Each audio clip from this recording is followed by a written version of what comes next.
hukum nilai. Jadi itu dua ruang yang berbeda. Ya.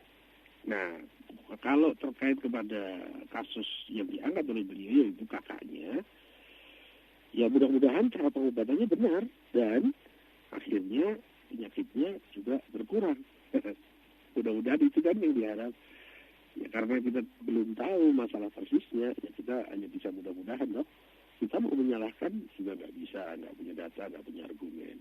Kita mau membenarkan juga apa yang kita benarkan, kita juga belum tahu permasalahannya. Saya masalahnya tidak tahu tentang detail-detail yang dimaksudkan oleh Mbak Anti di Celedik tadi. Ya kayaknya begitu deh yang bisa saya sharingkan. Mudah-mudahan tidak puas agar nanti bisa ngejar-ngejar terus sama Mas Brian. Oke, baik Siwo, silakan istirahat dulu Siwo. Kita sudah bisa mengakhiri sesi ini Siwo. Boleh turun. Monggo Siwo. Yuk. Situ ada enggak? Gimana Siwo? Situ ada enggak? Ada kopi maksudnya? Iya. Banyak Siwo, ada 5 ember. Oke, monggo Siwo. Ya, waalaikumsalam warahmatullahi wabarakatuh. Baiklah, audiens, kita akhiri sesi pertama ini dalam berproses menuju kesejahteraan diri edisi hari ini Kamis tanggal 20 November 2008. Nah, setelah ini kita akan masih sharing bersama Siwo Agus Hidayat di sesi kedua ya. Tapi sebelum kita lanjut, kita dengar dulu yang berikut ini. This is Light FM. www.litfmjakarta.com. Provided by Central Online. Welcome to the new 105.8 Light FM. Light FM. The best slow hit station. The best slow hit station. From the 19th floor of Menara BTN, Jalan Gajah Mada number 1, Harmony Central, Jakarta. Phone number 6332-703. Fax number 634-2707. Short message service 0818-80105A. Marketing Department 525-7892. or click www. www.litefmjakarta.com. The best slow hit station, 105.8 Light FM. Bismillah ya Allah ya Karim. Bismillah ya Allah ya Rahim. Bismillah, Bismillah, Bismillah. Bismillah, tawakkaltu ala Allah. Bismillah, Bismillah, Bismillah. Bismillah, tawassalna billah. Bismillah, tawassalna billah.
105.8 Light FM, the best slow hit station. Baik, Light Audience, kita lanjut lagi berproses menuju kesejatian diri. Dan ya, di ujung telepon sudah tersambungan kembali dengan teman sharing kita, Siwo Agus Hidayat. Assalamualaikum, Siwo. Waalaikumsalam warahmatullahi wabarakatuh. Baik, kita lanjut, Siwo ya. Oke, silakan di telepon. Saya coba terima 3 penelpon ya di 0216332705. Oke, silakan. Saya tunggu lagi. 0216332705. Assalamualaikum. Terima kasih. Oke, kita coba jawab SMS dulu ya, Siwo ya. Ini saya coba bacakan dulu dari siapa ini? Dari Mbak Nurul di Pancoran. Assalamualaikum, Siwo. Ingin menanyakan kalau ikan hiu itu haram atau tidak untuk dimakan, mengingat hiu tersebut merupakan hewan buas. Itu kemudian juga ini dari siapa lagi ini? Oke, kita coba terima telepon ya. Assalamualaikum. Assalamualaikum. Waalaikumsalam, dengan siapa ini? Dengan Edo lagi nih Pak. Mas Edo lagi, silakan Mas. Assalamualaikum Siwo. Mudah-mudahan jangan bosan Siwo nih. Ini saya ingin bertanya Siwo, apa yang dimaksud dengan Rasulul Batin Siwo? Itu saja? Iya. Baik, terima kasih Mas Edo. Ya, Waalaikumsalam. Waalaikumsalam warahmatullahi wabarakatuh. 2 penelpon berikutnya silakan di 6332705. Anda yang bisa mendengarkan Light FM di seluruh Indonesia ataupun di seluruh dunia silakan ya. Assalamualaikum. Halo, assalamualaikum. Waalaikumsalam. Iya, dengan siapa ini? Ini Yosep dari Barito, Yosep. Jakarta Selatan. Oke, Ya. Mas Yosep silakan. Ini saya mau menanyakan. Halo Siwo, assalamualaikum. Waalaikumsalam. Ini saya mau menanyakan kemarin saya pernah dengar tentang yang Siwo ungkapkan itu tentang wasilah syar'iyah itu. Nah, saya mohon dijelaskan kembali wasilah syar'iyah itu seperti apa? Apakah seperti halnya kita hubungannya dengan presiden gitu, Siwo. Jadi kita itu harus bikin proposal lewat bupati, menteri gitu. Apa gimana? Oke, baik. Terima kasih. Baik, Ya, terima Mas kasih. Yosef, ya. Assalamualaikum. Waalaikumsalam warahmatullahi wabarakatuh. Satu penelpon terakhir silakan. Di 0216332705 sebelum nanti saya coba rangkum atau saya coba pilihkan beberapa SMS ya. Tadi sudah satu sih, ya. Oke, silakan 0216332705. Sambil kita menunggu penelpon yang masuk, saya coba bacakan SMS yang masuk juga ya. Oke, baik, ini dari Siwo. Ini ada dari Bapak Amir Hamzah di Kalimalang. Assalamualaikum Siwo. Saya minta tolong untuk teman wanita saya minta tolong untuk teman wanita non muslim. Saya mau membela, takut saya malah dibilang pengkhianat terhadap agama sendiri. Teman saya kebetulan sebagai HRD yang kebetulan dia interview pelamar muslim berjilbab. Saya dengar tidak ada sedikit pun sikap atau kata-kata teman saya tersebut yang non-muslim yang memojokkan pelamar tersebut. Tapi ternyata keluar pernyataan bahwa teman saya melakukan diskriminasi. Saya kasihan dan saya mohon saran bagaimana dia harus bersikap. Saya kok kurang paham gimana ya. Mungkin ini Bapak Amir Hamzah ini mempunyai seorang teman yang non-muslim. Kemudian temannya tersebut adalah seorang HRD. Apa itu HRD? Human Resource Department, jadi semacam penerimaan karyawan gitu, Siwo. Nah, setelah itu dia Human Resource Department ya di HRD, dan kemudian dia menerima seorang calon karyawati atau karyawan mungkin yang dia itu tuh adalah seorang Islam, seorang Muslim ya, seorang karyawati yang berjilbab gitu, Siwo. Kemudian tidak ada sedikit pun sikap atau kata-kata teman saya yang memojokkan si berjilbab tadi. Tapi ternyata keluar pernyataan bahwa teman saya tersebut yang non muslim melakukan diskriminasi. Gitu loh. Jadi ini Pak Amir Hamzah ini merasa kasihan dan harus bagaimana seharusnya si temannya yang HRD tadi itu bersikap. Gitu. Kemudian ini dari Irwan di Kemayoran. Assalamualaikum Siwo. Ada pertanyaan, apakah Al-Quran itu makhluk atau bukan? Dan yang ingin ditanyakan bukan jawaban A pertanyaan tersebut, tapi bagaimana memahami pertanyaan tersebut. Boleh. Jadi yang ditanyakan bukan apakah Al-Quran itu makhluk atau bukan, tapi yang ditanyakan adalah bagaimana memahami pertanyaan tersebut. Apa yang mendasari munculnya pertanyaan tersebut? Begitu Mas Iwo. Bagaimana memahami munculnya pertanyaan tersebut. Pinter-pinter ternyata light audience ini. Pintar bermain kata. Oke, kita coba terima satu penelpon terakhir mungkin sih Bu ya. Udahlah, udah banyak. Cukup ya? Oke, baik. Terima kasih untuk yang sudah mengirimkan SMS. Dan mohon maaf tidak semua SMS bisa kami bacakan ya, karena memang keterbatasan waktu dan juga penelpon, tidak seluruh penelpon bisa kami terima. Monggo Siwo, silakan. Langsung dari yang penelpon pertama, Mas Idul, penelpon ke-8 malam ini. Beliau masuk 2 kali dan menanyakan tentang apakah Rasulul Batin.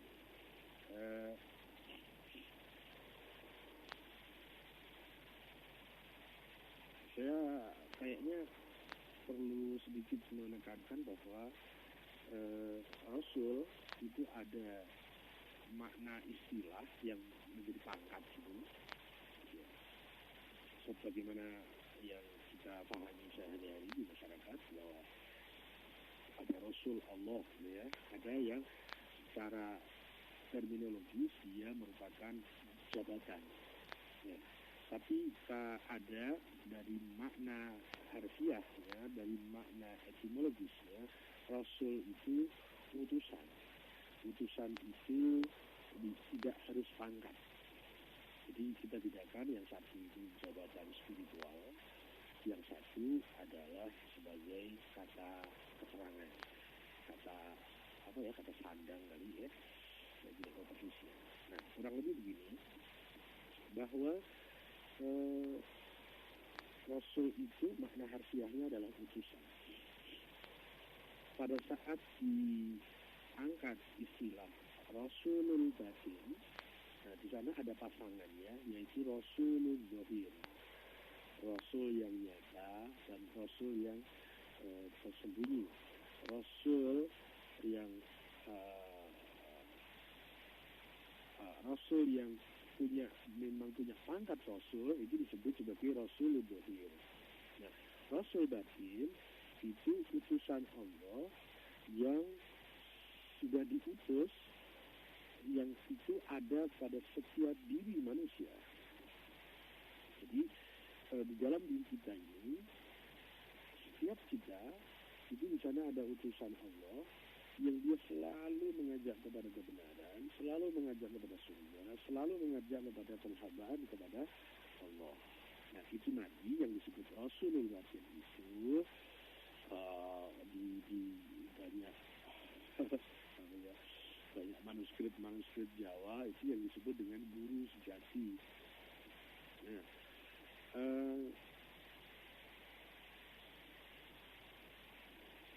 kalau kita mengikuti Rasulul Batin ataupun Rasulul Zahir, pasti kita akan diajak kepada tingkat kebenaran yang lebih tinggi, tingkat kebahagiaan yang lebih tinggi, tingkat kesempurnaan yang lebih tinggi. Nah, seandainya seseorang tidak bisa ketemu dengan Rasulul Zahir, yaitu sang Rasul,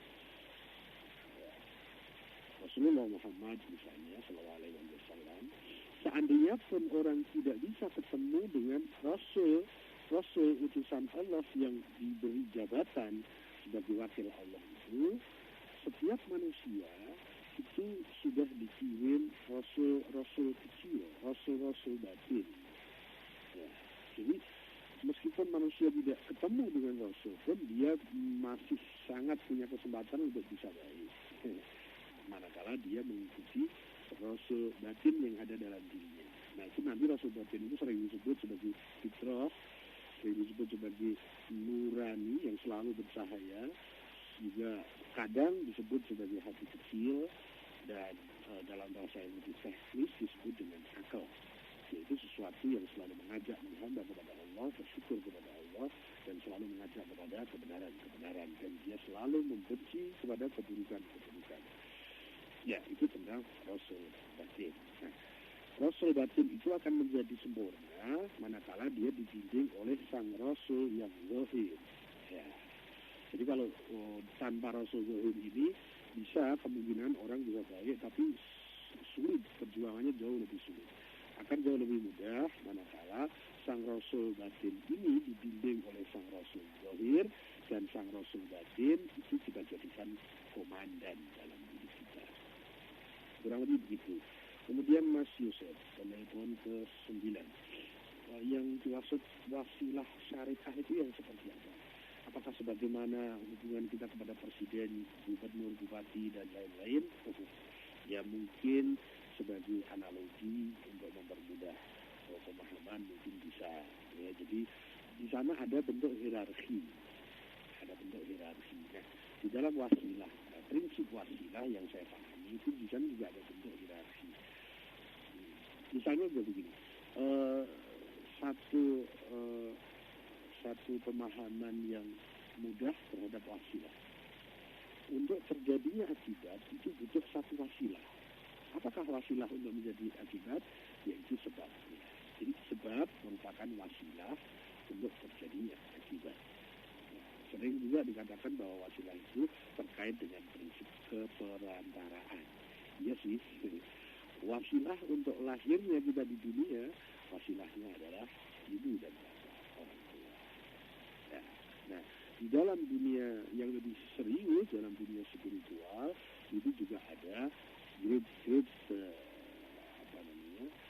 hierarki kewasilahan seperti itu. Kita kayaknya sudah tidak asing lagi dengan kalimat bahwa misalnya Rasulullah Shallallahu Alaihi Wasallam, baik itu kita misalnya kita bisa latak dari tafsir dari ayat-ayat, kita bisa latak dari komentar dari hadis-hadis, yang beliau menyatakan siapa yang ingin mentaati Allah, taatilah aku. Jadi Rasul itu merupakan wasilah agar kita bisa taat kepada Allah. Caranya bagaimana? Caranya wasilah. Wasilahnya kita taat kepada Rasul. Siapa yang mencintai aku, dia mencintai Allah. Gitu kan? Nah, itu berposisi sebagai wasilah di situ. Ya, kurang lebih contohnya seperti itu.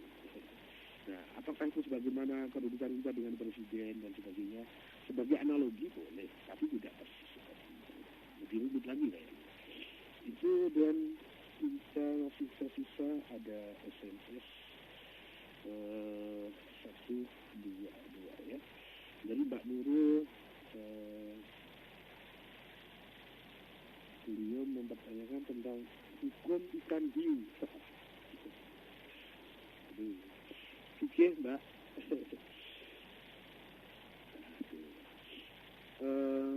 Bagaimana ya? Saya sudah beberapa waktu agak lama ini tidak mengembalikan masalah fikih ini kepada standar masalahnya.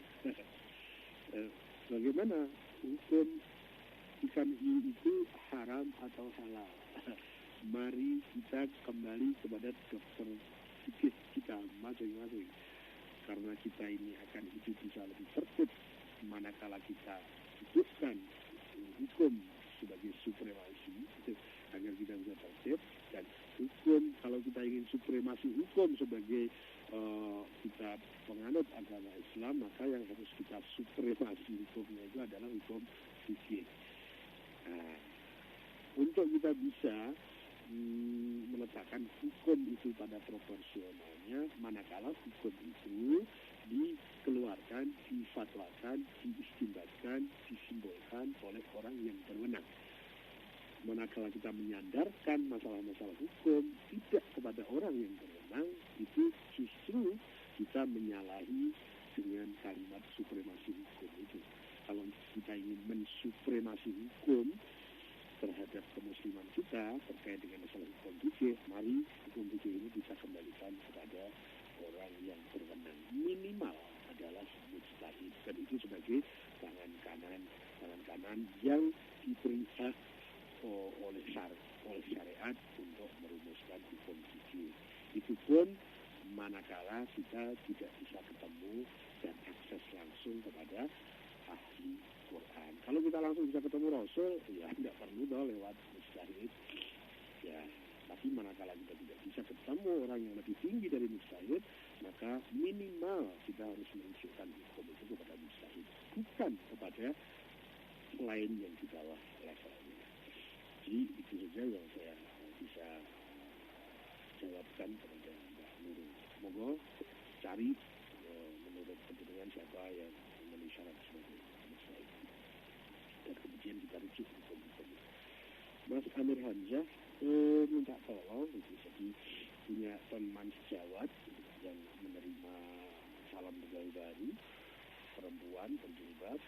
Nah, tapi ada sesuatu, sang perempuan muslimah tadi mengatakan bahwa teman saya itu diskriminatif. Nah, terus bagaimana ini caranya, ya? Ya, diklarifikasi itu gimana sih, Mas Amir Hamzah, ya? Diklarifikasi, jadi temennya ditemukan sama yang perempuan berjilbab tadi, kalau ada kesimpang siuran pemahaman atau memang di situ ada kesalahan, ya diklarifikasi bersama-sama. Mas Amir duduk sebagai moderator, sebagai penengah.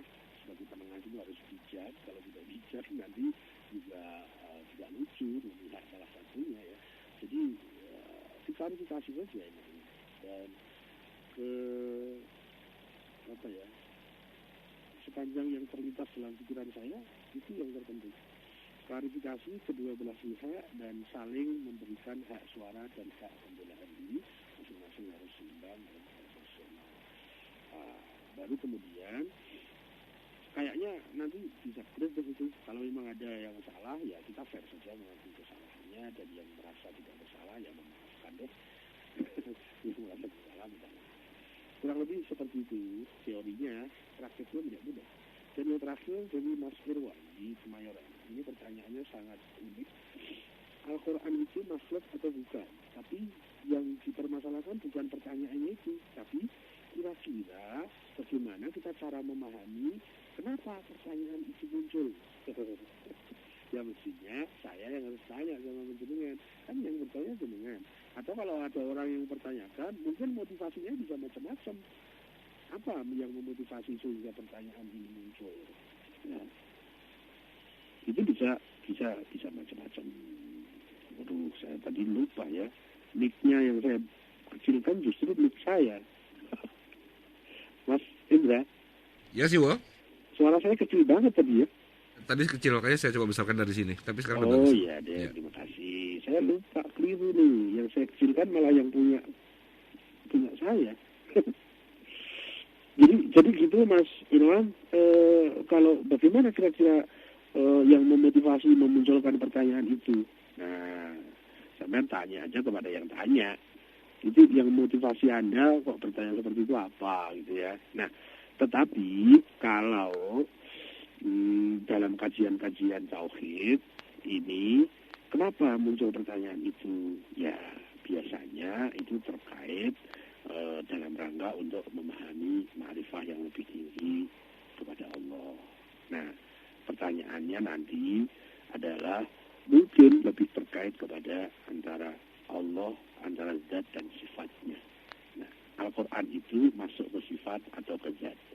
Nah, terus lebih lanjut lagi, nah kalau itu makhluk kan bukan Allah. Kalau Allah kan bukan makhluk. Kalau itu sifat kan bukan zat. Kalau zat kan bukan sifat. Apakah sifat dan zat itu sama atau beda? Nanti menjadi rame di situ. Lebih lanjut silahkan hubungi melalui HPFM, Mas Irwan. Karena masalah ini tidak mudah dan cukup rumit untuk dipermasalahkan. Kayaknya begitu. Tadi ada penelpon pertama Mas Alwi, kedua Mas Saiful, ketiga Mas Edo, keempat Mas Salim, kelima Mbah Yugi, keenam Mas Cahya, ketujuh Mbak Andi di Ciledug, kemudian ditambah lagi Mas Edo, kemudian Mas Yosef di Jakarta Selatan, ditambah SMS dari Mbak Nurul, Mas Amir, kemudian Mas Irwan. Terima kasih semuanya, dan kayaknya waktunya harus turun. Tak kurang dan tak lebih.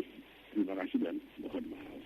Ya. Mas Brian, saya turun ya. Oke, monggo silakan. Boleh silakan. Boleh. habisin lagi si kopinya sih.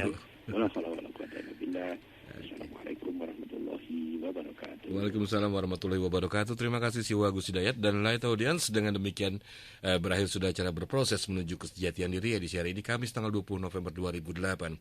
Saya dan produser saya Karlinen, bukan Karlinen ya, Jack Plum.